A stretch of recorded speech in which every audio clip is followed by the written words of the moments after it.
بسم اللہ الرحمن الرحیم الحمد للہ رب العالمین والصلاة والسلام علی الاتمان الاکملان علی محمد خاتم النبیین وعلی آلہ وصحبہ الغر المیامین ومن تبعہم وتابعیہم بإحسان الی یوم الدین، اما بعد۔ مختارات میں آج انشاءاللہ درس شروع ہو رہا ہے ان آیات کا جو غزوہ احزاب کے سیاق میں نازل ہوئی ہیں اور جس کا مقدمہ آپ لوگوں نے اس سے پہلے بیان کیا۔ غزوہ خندق یا غزوہ احزاب کب ہوئی، اس کے اسباب کیا تھے، اور بقیہ غزوات میں اور ان میں فرق کیا ہے، یہ سب چیزیں آپ لوگوں نے بیان کی۔ اس کی آپ لوگ تیاری کر کے آئے اور جو باتیں اضافی طور پر بتائی گئیں کلاس میں وہ سب آپ کے ذہن میں ہوں گی۔ اب جب پورا کا پورا اس کا پس منظر ذہن میں آ گیا، اب ہم انشاءاللہ آیات کو پڑھتے ہیں اور قرآن کریم کے سیاق کو دیکھتے ہوئے اس کی وضاحت کرتے ہیں کہ کیسے قرآن کریم نے اس غزوے کی تفصیلات کو بیان فرمایا ہے۔ ٹھیک ہے مشائخ، پڑھیں، قرآن کی تلاوت شروع کریں جہاں سے پڑھنا ہے ہمیں۔ کون تلاوت کرے گا؟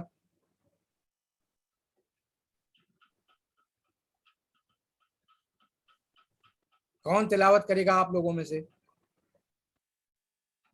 اعوذ باللہ من الشیطان الرجیم، بسم اللہ الرحمن الرحیم۔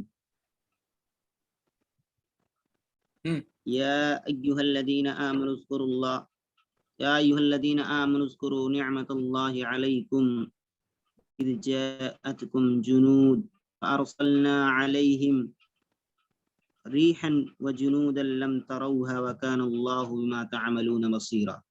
حسبک، اذ جاءوکم من فوقکم بس کافی ہے۔ ومن ارے اسفل اب یہ ایک آیت کتنا منکم وقت لگتا ہے اس سے وإذ آگے زاغت۔ بڑھنے میں؟ پہلے اس کو تو نپٹا لیں۔ تھوڑا اور زوم کر دیجیے، کیا چینج کر دیں؟ زوم کر دیجیے تھوڑا اور۔ ارے وہ آپ اپنے یہاں سے کر سکتے ہو میرے بھائی، ٹھیک ہے؟ اور کروں؟ وإذ زاغت الأبصار وبلغت بس القلوب بس میرے بھائی بس۔ والحناظر وظنون بالله۔ ارے ہو گیا شیخ، ارے ہو گیا بھائی یار، کتنا رہنے دو یار، تلاوت کر تو اور مزہ آتا ہے۔ جی مشائخ، بسم اللہ الرحمن الرحیم۔ اعوذ باللہ من الشیطان الرجیم، بسم اللہ الرحمن الرحیم۔ یا ایہا الذین آمنوا اذکروا نعمت اللہ علیکم اذ جاءتکم جنود فارسلنا علیہم ریحا وجنودا لم تروها وکان اللہ بما تعملون بصیرا۔ جی مشائخ، ترجمہ کیا ہوا؟ ترجمہ کون کرے گا؟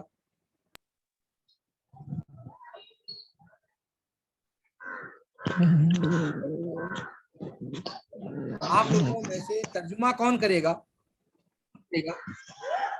اگر کوئی مشکل لفظ ہو تو اس کا معنی میں بتانے کو تیار ہوں، لیکن اس میں کوئی مشکل لفظ نہیں ہے۔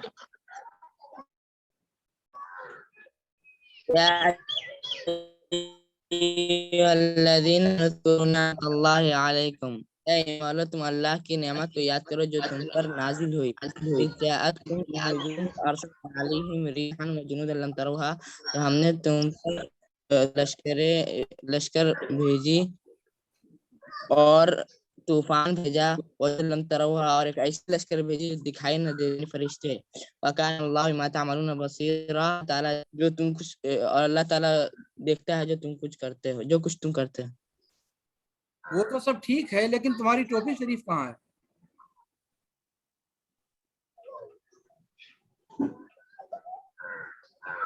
اس سے پہلے والے درس میں بھی ٹوک چکا ہوں عبدالرب۔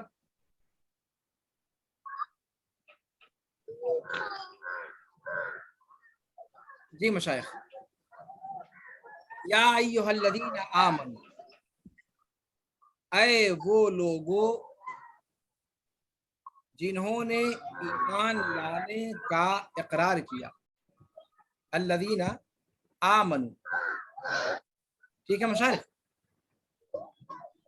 اے وہ لوگوں جنہوں نے ایمان لانے کا اقرار کیا، اذکروا نعمت اللہ علیکم، یاد کرو اللہ کی اپنے پر نعمت کو، اذ جاءتکم جنود، جب تمہارے پاس آئے لشکر، ہاں گروہ در گروہ، کئی قسم کے لشکر، فارسلنا علیہم ریحا، تو ہم نے ان کے اوپر تیز و تند آندھی بھیج دی، وجنودا، اور صرف آندھی نہیں، اور ایسے لشکروں کو بھیجا، لم تروہا، جن کو تم دیکھ نہیں سکتے، جو تمہیں نظر نہیں آ رہے تھے، وکان اللہ بما تعملون بصیرا، اللہ رب العالمین تمہارے اعمال کو دیکھ رہا تھا۔ ٹھیک ہے مشائخ، یہ ہے ترجمہ۔ اس آیت میں ہمیں رکنا کہاں کہاں پر ہے؟ ہاں ارباز، ترجمہ کرنے کے لیے صرف ہم نے اس درس کو منتخب کیا ہے، اگر ترجمہ کرنے کے لیے کیا ہے تو ترجمہ قرآن اٹھا کر کے تم لوگ ویسے ہی ترجمہ کر سکتے ہو میرے بھائی، اور بہت ساری چیزیں ہیں شیخ، اور بہت ساری چیزیں ہیں۔ اور بھی ساری تصحیح اعراب شیخ اور تمام چیزیں، فعل اسم یا پھر اور جی، تو اس کا مطلب یہ ہوا کہ ترجمہ اہم نہیں ہے ہمارے ہاں، اصل چیز ترجمہ نہیں ہے، اصل چیز اسلوب شناسی کا ذوق پیدا کرنا ہے۔ یہ قرآن کریم کی آیت ہے، ہاں کہا جاتا ہے کلام الملوک جی شیخ، ملوک الکلام، بادشاہوں کی بات باتوں کی بادشاہ ہوتی ہے، تو یہ تو ملک الملوک کا کلام ہے، اس کا مطلب اس جیسی بات مخلوقات میں سے تو کوئی کر ہی نہیں سکتا۔ تو ایک چیز یہ ہے کہ ہم یہ عقیدہ رکھتے ہیں کہ قرآن کی آیت کی طرح کوئی انسان یا کوئی مخلوق، چاہے وہ رسول ہی کیوں نہ ہو، اس جیسا کلام نہیں کہہ سکتے۔ ایک تو یہ عقیدہ ہے، اور یہ عقیدہ سب کا ہے، من جملہ طور پر سارے مسلمان یہ عقیدہ رکھتے ہیں، لیکن ان میں اور آپ میں فرق کیا ہے؟ ان میں اور آپ میں کچھ فرق تو ہونا چاہیے نا۔ آپ سراج العلوم کی کلاس میں ہیں اور ایک گھسیارا ہے، وہ بھی کہتا ہے کہ بھیا قرآن کی طرح کوئی دنیا میں کہہ نہیں سکتا۔ ایک بھٹیارن ہے، وہ بھی کہتی ہے کہ بھیا اللہ کا کلام اس جیسا انسان کہاں کہہ سکتا ہے، اور وہی آپ بھی کہہ رہے ہو، تو کوئی فرق رہا آپ میں اور اس میں؟ آپ 10 سال پڑھ کر کے وہی بات کہتے ہو، اور وہ بھٹیارن کبھی زندگی میں اس نے مکتب کا رخ نہیں کیا، وہ بھی وہی بات کہہ رہی ہے، تو دونوں میں فرق کیا ہوا؟ کوئی فرق رہا؟ نہیں سمجھے؟ نہیں شیخ، میری بات سمجھ میں آ رہی ہے آپ لوگوں کو؟ جی سر، تو آپ لوگ اسکالرز ہیں، ماشاء اللہ تبارک اللہ، سراجی عقیدہ، بھئی آپ لوگوں کی بات بھی تو تھوڑی سی الگ ہونی چاہیے۔ کس کے یہاں سے مائک اپنا بند کر لو یار۔ میرے بھائی آپ لوگ مائک آن رکھو ہی نہیں نا، جب بولنے کی ضرورت ہو تب اس کو انمیوٹ کر کے بات کر لو، پھر اس کو میوٹ کر دو۔ اب اتنے دنوں سے استعمال کر رہے ہو، اب سلیقہ سکھانا پڑے گا آپ لوگوں کو۔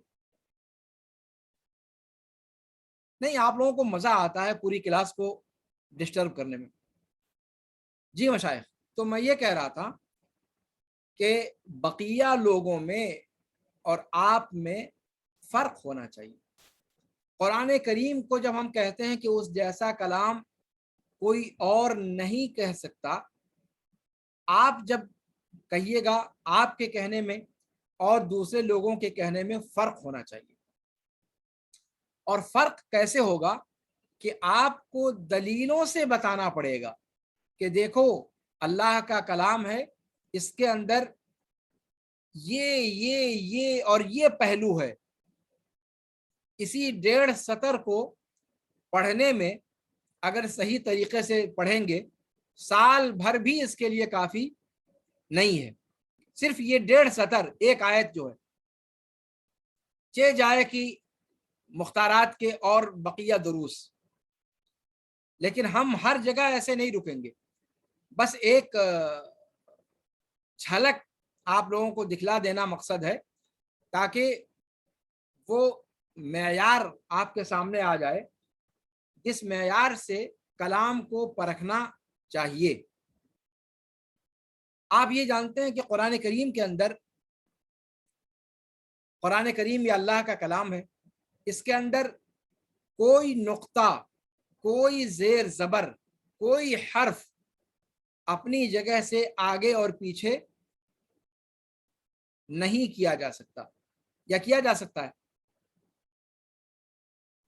نہیں کیا جا سکتا، نہیں کیا جا سکتا۔ بالکل پرفیکٹ کلام ہے جس میں کسی بھی قسم کی تبدیلی یا کسی بھی قسم کے ایڈٹ کرنے کی کوئی گنجائش نہیں ہے، اس لیے کہ یہ کامل کا کلام ہے، اور کامل کا کلام کامل ہوتا ہے، ناقص کا کلام ناقص ہوتا ہے۔ مخلوقات کے اندر اللہ رب العالمین نے نقص رکھا ہے، لہذا اس کے کلام کے اندر بھی نقص ہے۔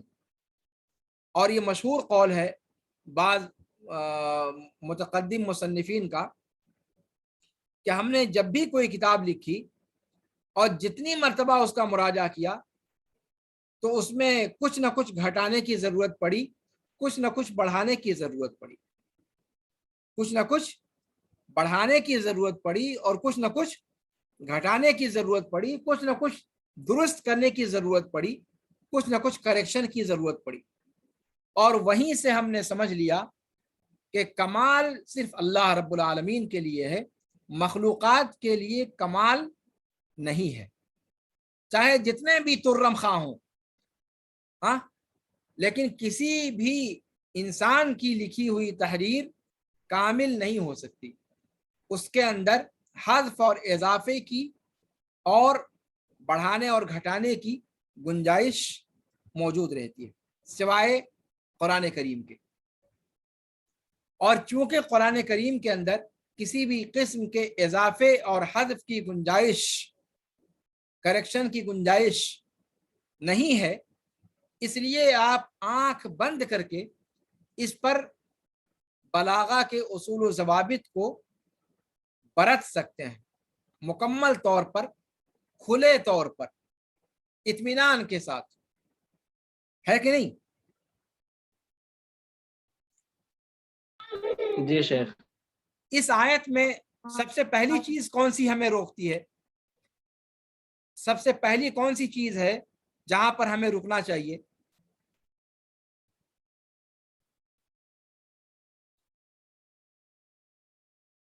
سب سے پہلا کلمہ جو اس میں استعمال ہوا ہے، سب سے پہلا لفظ، اور وہ کیا ہے؟ یا ایہا، یا ایہا، کیا ہے یہ؟ آخر بات حرف ندا ہے، حرف ندا، حرف ندا ہے۔ بارک اللہ فیک۔ یا ایہا یہ صیغہ ندا ہے، پورے کا پورا، پورے کے پورا نہیں شیخ، صرف صرف یا یا لفظ شیخ۔ یا جو ہے۔ یا شیخ۔ یا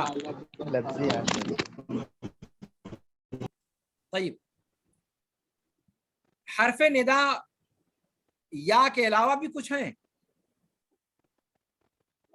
5 5 ہے شیخ۔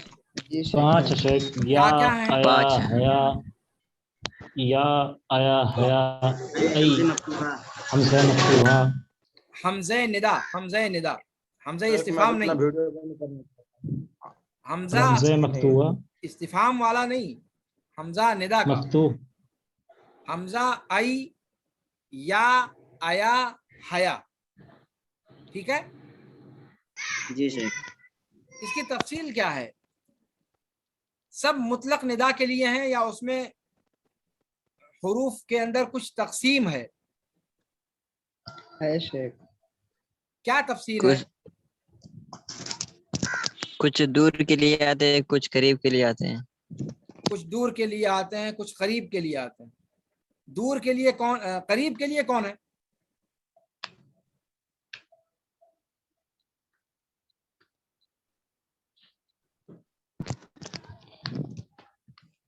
بولو بولو، یا اور ہاں ہاں، یا یا اے یا یہ دونوں کے قریب لیے آتا ہے، یا اے، صرف یاد دونوں کے لیے آتا ہے شیخ، قریب اور بعید یا دونوں۔ دونوں کے لیے آتا ہے، باقی دو عبدالرب کر کے میں تمہیں باہر کر رہا ہوں۔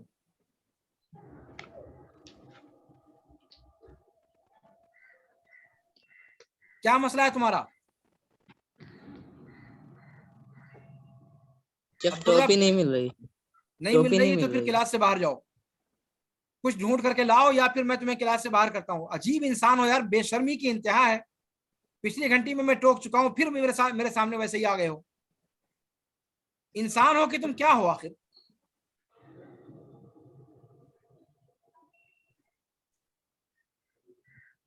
واقعی مجھے بہت حیرانگی ہے، طلبہ مطلب تنبیہ کے باوجود اپنے اصرار پر قائم رہتے ہیں۔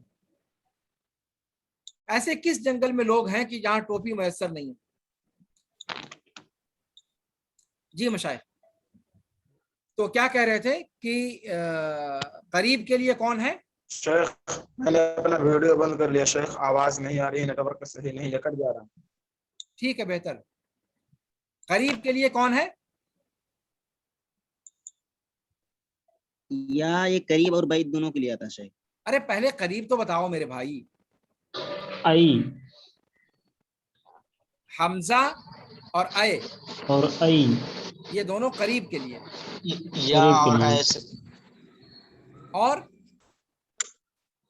اور حیا دور کے لیے آتا ہے۔ یا کے بارے میں آپ لوگ کہہ رہے ہیں قریب اور بعید دونوں کے لیے، بالکل نہیں۔ یا بعید کے لیے ہے۔ یا کس کے لیے ہے؟ بعید کے لیے ہے۔ بعید کے لیے۔ جس کتاب میں یہ لکھا ہو کہ یہ قریب بعید دونوں کے لیے ہے، وہ مصنف گدھا ہے۔ میں لکھا ہے یا شیخ، بعید کے لیے ہے، اور آیا اور حیا یہ بھی بعید کے لیے ہے۔ بعید کے لیے۔ ٹھیک ہے مشائخ؟ طيب، لیکن ایک بات ہے کہ جو قریب کے لیے ہے وہ بعید کے لیے استعمال ہوتا ہے بسا اوقات، جو بعید کے لیے ہے وہ قریب کے لیے استعمال ہوتا ہے بسا اوقات، لیکن بلاغی غرض کی وجہ سے، بلاغی اعتبار کی وجہ سے، اپنے اصل کے اعتبار سے نہیں بلکہ بلاغی اسرار کی وجہ سے، رموز کی وجہ سے۔ ٹھیک ہے مشائخ؟ اصلاً دلالت کس کی قریب کے لیے ہے، کس کی بعید کے لیے ہے، ایک چیز یہ ہے۔ دوسری یہ کہ اپنی اصل دلالت کے علاوہ میں استعمال کیا جاتا ہے کسی سر بلاغی کی وجہ سے، وہ ایک الگ چیز ہو جاتی ہے۔ ٹھیک ہے مشائخ؟ سمجھ رہے ہو میری بات یا نہیں؟ جی جی شیخ۔ شیخ جی، ایک چیز اور آپ ذہن میں رکھیں جانکاری کے طور پر کہ عربی زبان میں آواز اور معنی کا بہت گہرا تعلق، یعنی لفظ کا اور معنی کا بہت گہرا تعلق۔ ٹھیک ہے مشائخ؟ عبد اللہ جب آپ کہتے ہیں یا اے عبد اللہ، جب آپ کہتے ہیں تو آواز کا دورانیہ مختصر ہے یا لمبا ہے؟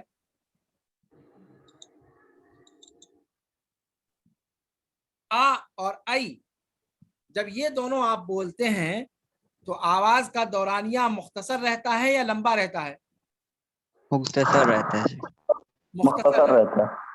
آپ اس مختصر کو رہتا لمبا ہے کر ہی نہیں سکتے، آپ اس کو لمبا کر ہی نہیں سکتے. اے عبداللہ، عبداللہ، عبداللہ یا اے عبداللہ جب آپ کہیں گے، آپ اس آواز کے دورانیے کو لمبا کر ہی نہیں سکتے. واضح مشاہد؟ لیکن آپ کہیں یا عبداللہ، آواز کا دورانیہ شارٹ ہے یا لمبا ہے؟ لمبا ہے. لمبا ہے. طویل ہے. ہاں طویل ہے. اور طویل کس وجہ سے؟ یہ مائک کس کے ہاں ڈسٹرب کر رہا ہے؟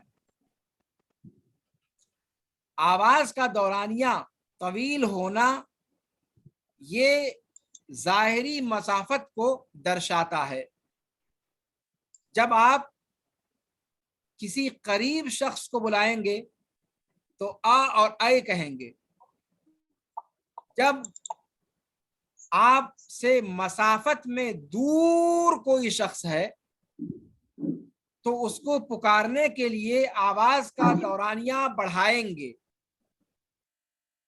والیوم بھی بڑھائیں گے اور آواز کا دورانیہ بڑھائیں گے. یا عبداللہ، یا عبداللہ. ٹھیک ہے مشاہد؟ الف، یہ الف الف مد کہا جاتا ہے. اس کو کیا کہا جاتا ہے؟ الف مد. یا مدہ پڑھا ہوگا آپ لوگوں نے. اور مد، مد کا معنی کیا ہوتا ہے؟ مد یمد مدن، کھینچنا، دراز کرنا. یا اس کے اندر بھی الف مدہ ہے. آیا اس کے اندر بھی الف مدہ ہے. حیا اس کے اندر بھی الف مدہ ہے. یہ مد کس حروف ندا کے آخر میں ہے؟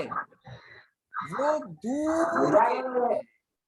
اصالتاً، اصالتاً بولنے کا دورانیہ لمبا ہوتا ہے جب دوری زیادہ ہوتی ہے. حقیقی طور پر، حقیقی طور پر جب دوری زیادہ ہوتی ہے تو آواز کا دورانیہ بھی لمبا کیا جاتا ہے. کوئی مائک بند کر. کسی کے یہاں سے آواز آ رہی ہے اور میں بار بار کہہ رہا ہوں.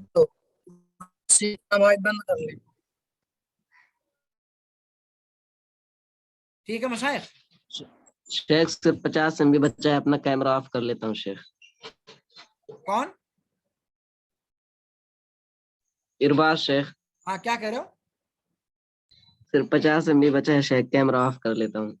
ٹھیک ہے، بہتر ہے، لیکن موجود رہو. جی شیخ.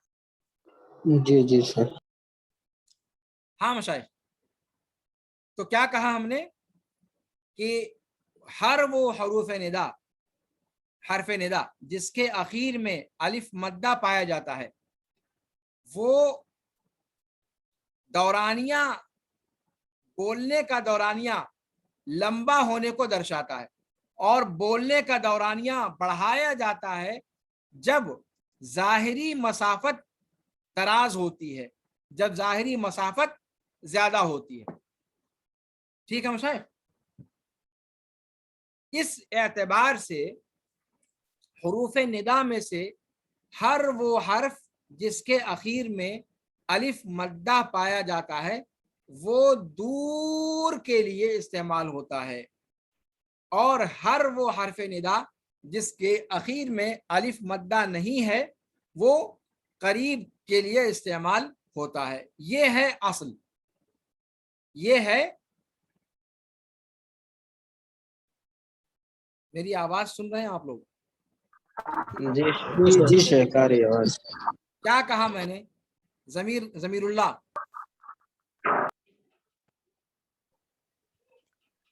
جی سر، ہر وہ حرف ندا جس کے آخر ہر حرف ندا جس کے آخر میں علی پایا جاتا ہے تو وہ دور کے لیے استعمال ہوتا ہے. کیوں؟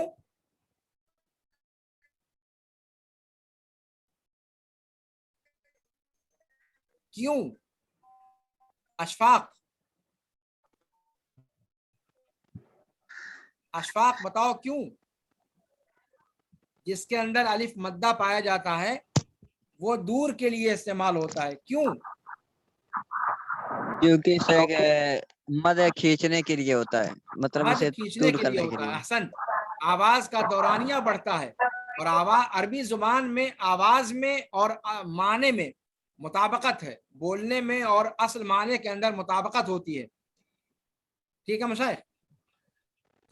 اسی لیے آپ دیکھیں کہ ابن جنی وغیرہ نے کیا کہا کہ حروف کی زیادتی معنی کی زیادتی کو بتلاتی ہے اور حروف کے نطق کی زیادتی معنی کی درازی کو ظاہر کرتی ہے. تو یہاں پر جو بولنے کا دورانیہ بڑھایا گیا، بولنے کا پیریڈ بڑھایا جا رہا ہے، وہ ظاہری مسافت کو درشانے کے لیے کہ ظاہری طور پر جس کو پکارا جا رہا ہے وہ پکارے جانے والے سے کافی لمبی مسافت پر ہے. ٹھیک ہے؟ اس لیے جس کے اندر الف مدہ ہے وہ دور کے لیے ہے اور جس کے اندر الف مدہ نہیں ہے وہ قریب کے لیے ہے.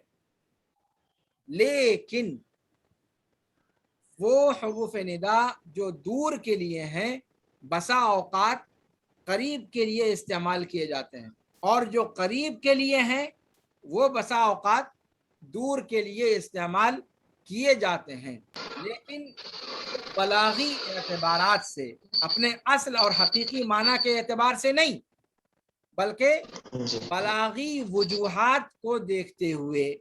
ٹھیک ہے مشائخ؟ جی سر. طيب.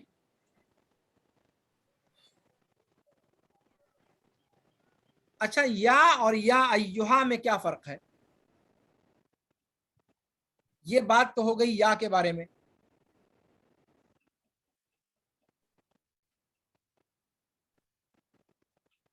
یہ بات تو ہوئی یا کے بارے میں. یا ایہا کے بارے میں کیا کہتے ہیں آپ لوگ؟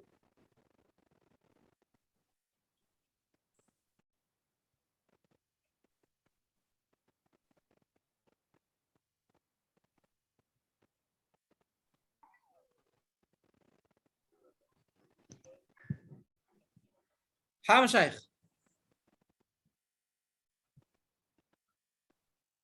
شیخ مناد مضاف ہے، یوں مناد مضاف ہے. نہیں سمجھا.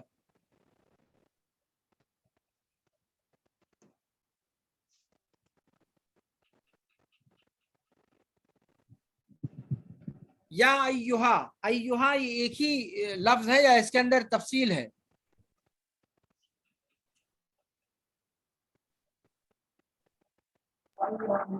ایو الگ ہے شیخ، حال کی ضمیر الگ ہے. ایو الگ ہے اور حال کی ضمیر الگ ہے. ہاں مشائخ. ایو الگ ہے اور حال کی ضمیر الگ ہے. ہاں کی ضمیر. احسنت، بارک اللہ فیک. بس میں یہی سننا چاہتا ہوں. یا ایہا اصل میں 3 الگ الگ حروف ہیں. یا حرف ندا، ایو اس کو وصلہ کہا جاتا ہے جو جوڑنے کے لیے بیچ میں لایا گیا ہے، اور ہا تنبیہ کا، ہا تنبیہ کے معنی پر دلالت کرنے کے لیے. تو یا حرف ندا، ایو وصلہ اور ہا تنبیہ، ان تینوں سے مل کر کے یا ایہا بنا، اور منادا اس کے بعد آ رہا ہے، اور وہ کیا ہے؟ الذین آمنوا. منادا کون ہے؟ الذین آمنوا. الذین آمنوا. اچھا، قرآن کریم کا یہ عام طریقہ ہے کہ اس نے ندا کے لیے یا ایہا کا صیغہ بکثرت استعمال کیا ہے. یا ایہا کا صیغہ بکثرت استعمال کیا. اچھا، ایک بات اور یہاں پر نوٹ کرنے کی ہے کہ قرآن کریم نے حروف ندا میں سے کسی اور حرف کا استعمال نہیں کیا ہے علل اطلاق، سوائے یا کے، سوائے یا کے کوئی اور حرف ندا قرآن نے استعمال نہیں کیا ہے۔ سمجھ رہے ہو میری بات؟ جی شیخ۔ ارے حروف ندا تو ڈھیر سارے ہیں نا، جی شیخ۔ لیکن قرآن کا طریقہ کیا ہے کہ اس نے یا کے علاوہ یا کو استعمال کسی کا استعمال نہیں کیا ہے۔ ایک بات۔ دوسری بات یہ کہ یا حروف ندا کے درمیان کئی چیزوں کو لے کر الگ حیثیت رکھتا ہے حرف ندا یا۔ قرآن میں کہیں کہیں پر ایسی تعبیر آئی ہے جہاں حروف ندا لفظوں میں مذکور نہیں ہے بلکہ وہاں پر محذوف ہے، اور جہاں پر حرف ندا محذوف ہے قرآن کے اندر، وہاں کس حرف ندا کو محذوف مانا گیا ہے؟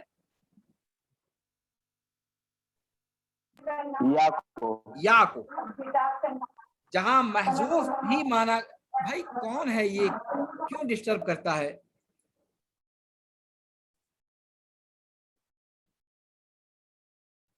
جی مشائخ، تو قرآن نے حروف ندا میں سے یا حرف ندا کو ترجیح دی ہے استعمال میں، ایک بات۔ دوسری بات یہ کہ قرآن میں جہاں حرف ندا محذوف بھی ہے تو وہاں بھی محذوف حرف ندا کیا ہے؟ یا۔ حرف ندا جو محذوف ہے وہ کیا ہے؟ یا۔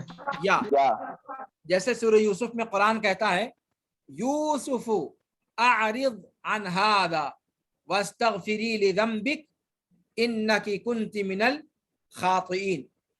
یوسف اعرض عن هذا، یہاں یوسف، یہاں حرف ندا محذوف ہے، اور وہ حرف ندا کیا ہے؟ یا حرف ندا یہاں پر محذوف ہے، یعنی اصل عبارت کیا ہے؟ یا یوسف اعرض عن هذا۔ اس کا مطلب یہ ہوا کہ یا حروف ندا کے درمیان ایک ایسا حرف ہے جس کو قرآن کریم نے ترجیح دی ہے تمام حروف کے درمیان استعمال میں، اس کے علاوہ اور کسی حرف کا استعمال نہیں کیا۔ یا حرف ندا کی ایک دوسری خصوصیت یہ ہے کہ حرف ندا جہاں بھی قرآن میں یا غیر قرآن میں جہاں بھی محذوف مانا جاتا ہے وہاں یا ہی کو محذوف مانا جاتا ہے، بقیہ کسی حرف ندا کو محذوف نہیں مانا جاتا ہے۔ ٹھیک ہے مشائخ، وقت ختم ہو چکا ہے اور مختارات میں آج میں اسی پر اکتفا کرتا ہوں۔ انشاءاللہ اگلا درس میں 2 گھنٹیاں لوں گا اگلے ہفتے انشاءاللہ، ٹھیک ہے؟ آج آپ لوگ پہلے ہی تھک چکے ہیں، مزید تنگ کرنا مناسب نہیں ہے، تو انشاءاللہ مختارات کی ڈبل گھنٹے